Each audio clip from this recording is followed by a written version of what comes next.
In this video, I'm going to be talking about the cost of going on an African safari, specifically why is it so expensive. I'm going to discuss 4 factors that go into the cost of an African safari. And if you stay right to the end, I'm going to show you one thing you can do which can make all those 4 elements slightly cheaper.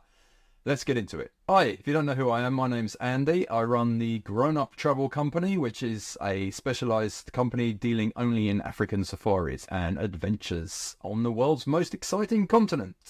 One of the questions I often get asked is, how much does it cost to go on an African safari? The second question I'm often asked just afterwards is, why is it so expensive? I'm going to go through 4 elements that you can control.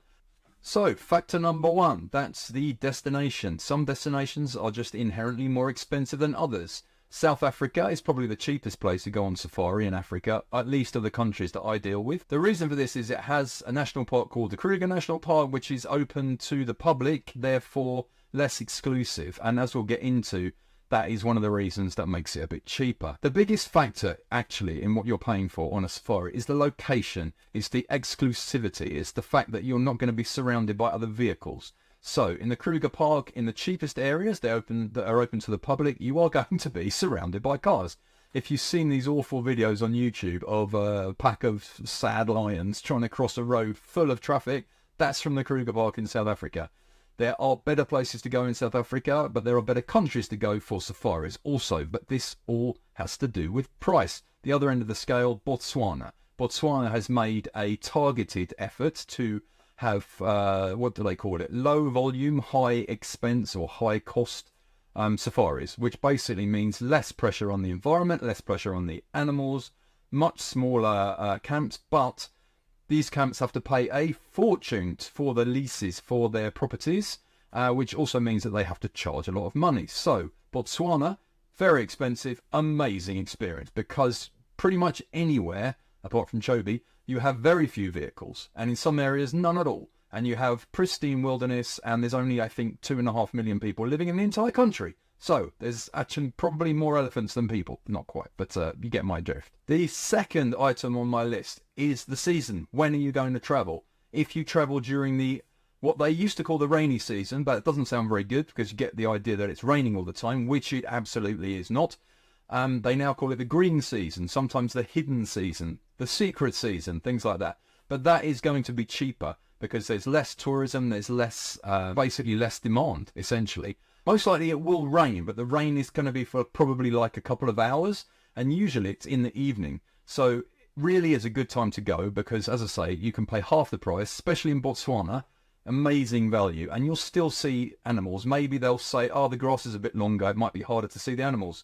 I had my best sightings ever in February in Botswana, which says something. The weather is good in Africa in the European summer, and the American summer holidays, and it's also when most people come, and that's when the demand is high, and that's when the prices go up. Now, there always are options. If you have to travel during the high season, there are still ways to save a bit of money, but it will be more expensive. Factor number 3, accommodation. How do you want to stay? Are you looking for a simple, very basic accommodation, or are you looking for super luxurious?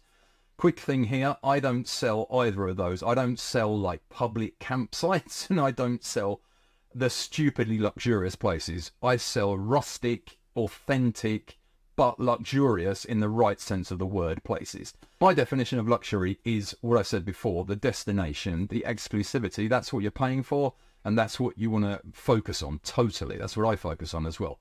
Obviously, it has to be very comfortable. I would say luxury standard, everything you could possibly want, but we don't want air conditioners, we don't want glass doors blocking out all the sounds of nature. That's just stupid. But then again, if you really want to spend money on it, you can, and you can pay an absolute fortune if that floats your boat. And finally on my list is number 4, and that is transportation. How are you going to get around? If you travel, for example, you fly into the airport, the international airport where you land, and then you do everything by road. You could be talking about 5, 6, 7 hours on the road, on bumpy roads, getting to the safari camp. And then in between safari camps, if you're going to several destinations, that's the cheapest way to do it. It's not comfortable, it's not advisable, but that's one way to save money. The other end of the scale is flying in on charter planes. They can also be scheduled services. For example, in Kenya, there's actually quite good prices now because there's a lot of competition. Botswana, it's a lot more expensive. There's not very much competition. But some places you have to fly, and there's no other way of getting there. Okay, so those are the 4 factors I wanted to get into today. The destination, season, accommodation, and transportation. So the tip I have for you is weigh up what is the most important of all these things and talk to an expert. Don't talk to a travel agent. They just want to sell you a package. They're not interested in how good your experience is. It's all about the money. Speak to a travel designer, which is what I call myself. Discuss what you're looking for. Are you looking for exclusivity? Is there something available for the price you want to pay? Start with your budget, your expectations, and it's a back and forth. It's a conversation. It's not like a yes-no answer. It's not sending an email, here's the price. It's a conversation, okay? It should be a back and forth. You can take a bit of time doing it. Don't rush it. Get it right. This is going to be your trip of a lifetime. I at least can guarantee if you get one from me, it's going to be the trip of a lifetime.